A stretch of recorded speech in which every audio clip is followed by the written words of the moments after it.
Bonjour frères et sœurs, voilà, nous bénissons le Seigneur, nous sommes en 2025. Que toute la gloire, l'honneur reviennent à notre Dieu.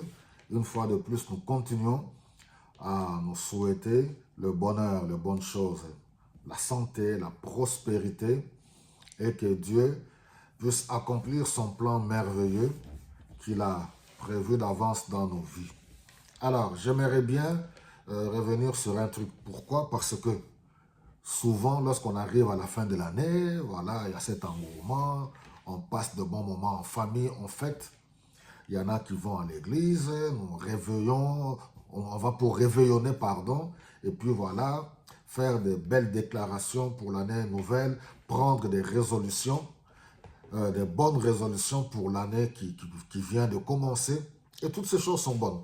Mais ici, j'aimerais bien faire quand même un petit rappel pour que nous puissions faire la différence entre le vœu souhaité, le bien, le bonheur à notre semblable, à nos semblables, membres de famille, amis, collègues de travail, amis et connaissances, ce qui est une très très bonne chose.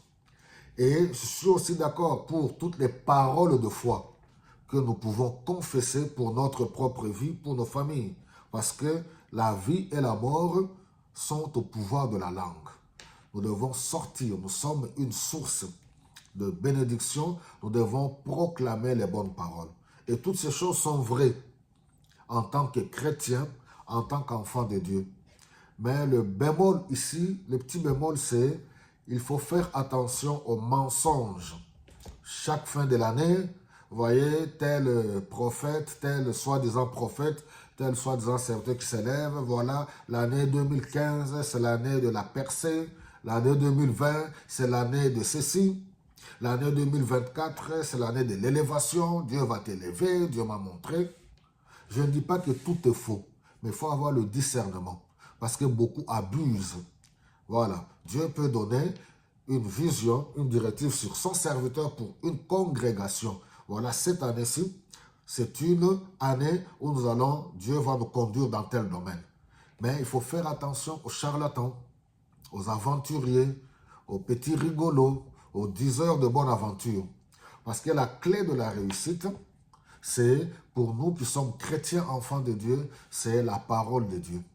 Lorsque nous avons pris la résolution, Jésus-Christ, on ne l'a pas accepté pour se marier. Voilà, viens à Jésus, il va te donner le mariage. Viens à Jésus, voilà. Non, ce sont des choses, il faut encore bien expliquer au peuple de Dieu. Même ceux qui ne croient pas en Jésus-Christ se marient. Ceux qui ne croient pas en Jésus-Christ arrivent à avoir des enfants. Ceux qui ne croient pas en Jésus-Christ travaillent, prospèrent, sont des millionnaires, ils voyagent à travers le monde. Alors dire maintenant à un chrétien, voilà, viens à Jésus, ou bien cette année, Dieu va faire ceci pour toi, tu vas voyager. Non, c'est un peu bizarre. Soyons équilibrés. Il faut vraiment être honnête et être équilibré. Dieu bénit ce que nous entreprenons. Dieu nous ouvre des portes. Dieu nous accorde des faveurs. Nous devons être vrais. Mais la clé de la réussite en tant qu'enfant de Dieu, c'est lorsque, de toute façon, nous prions d'abord. Il faut remettre les choses en place. Pourquoi nous venons à Jésus-Christ? C'est tout simplement parce que le monde est condamné à cause du péché.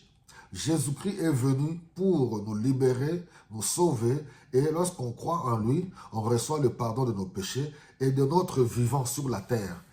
Nous nous attachons à lui pour nous préparer à l'éternité. Nous sommes de passage et le Saint-Esprit en nous nous aide à plaire à Dieu, à vivre convenablement. Notre objectif final, c'est d'aller vivre auprès de Dieu. Mais le reste sur cette terre, Dieu nous garde en vie pour qu'à partir de nous, que nous puissions aussi faire que ceux qui ne le connaissent pas, le connaissent pour être des témoins, des canaux par lesquels Dieu va toucher les autres.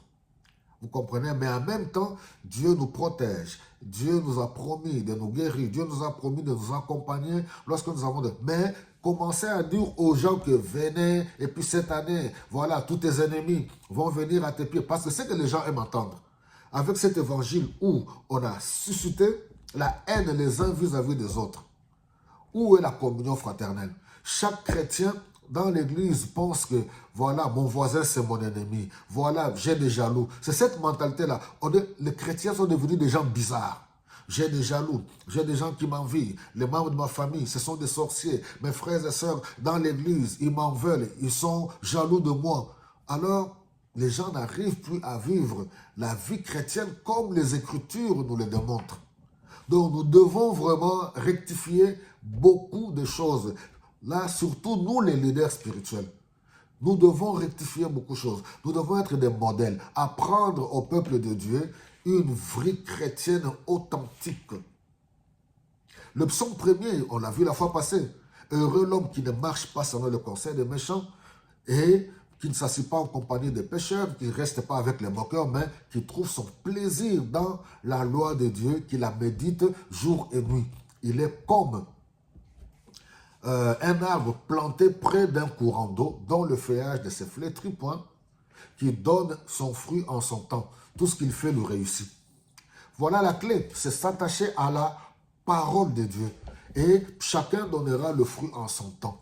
Ce n'est pas dire aux gens que 2025, tous tes ennemis viendront à tes pieds. Voilà, comme si, voilà, tout chrétien a des ennemis. Tout chrétien, c'est un bon petit ange, un bon petit gentil. C'est tout le monde qui est mauvais. Alors, mes bien-aimés, nous devons quand même revoir les Saintes Écritures. Nous avons un ennemi commun, l'ennemi de nos âmes, c'est le diable.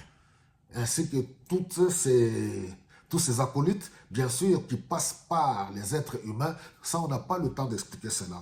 Mais voilà, nous sommes en 2025. J'aimerais tout simplement nous interpeller à bien commencer l'année, à nous remettre en cause. Les slogans du 31, pour certains, ne servent à rien. Crains Dieu. Bâtis ta vie sur la parole. Fais la différence entre le monde et les choses de Dieu. Il ne faut pas attendre à la fin de l'année pour venir jouer ton petit numéro de « Voilà, je proclame ceci. Voilà, tous mes ennemis verront. Voilà, et ainsi de suite. » C'est tout simplement du cinéma. Nous devons craindre Dieu, nous devons nous purifier. Les jours sont mauvais. Il faut marcher dans la crainte de Dieu parce que tu ne connais pas le jour. Voilà, mes bien-aimés, une fois de plus, que Dieu vous bénisse abondamment. Une bonne et heureuse année 2025.